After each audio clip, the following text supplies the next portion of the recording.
నాయకుడు కొడుకు అక్కడే పైసలు దొంగిలించిండంటే నమ్ముతారా అన్న? జాలి పడుతున్నావు ఏం రో? చిన్న పోరగాడన్నా, అందుకే. ఏమ్రా తమ్మి, పోరగాళ్లను మస్తుగా చూసుకునే చోటకి పంపుతా. పోరగాడు ఒక్క రాత్రి కూడా మంచిగా నిద్రపోకూడదు. ఇందులో నువ్వు అడిగిన దానికంటే ఎక్కువే ఉన్నాయి. అలాగేనా? రేయ్, ఏదన్నా ఫాల్తూ జరిగినాదంటే బావ నిన్ను నరికేస్తాడు. జాగ్రత్త. నేను చూసుకున్నానన్నా.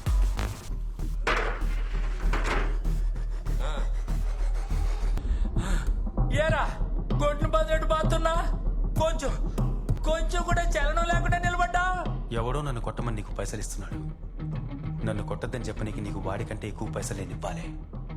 నా తానిప్పుడు పైసలు నువ్వెంతైనా కొట్టు. నాకు పైసలు వచ్చినప్పుడు నిన్ను పిలుస్తా.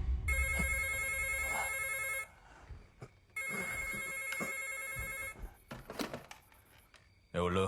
అన్నా, ఆ భవానీ గడు జైలు నుంచి తప్పించుకున్నాడన్నా. నీ అబ్బా గిందుకరా మీ మీద పైసలు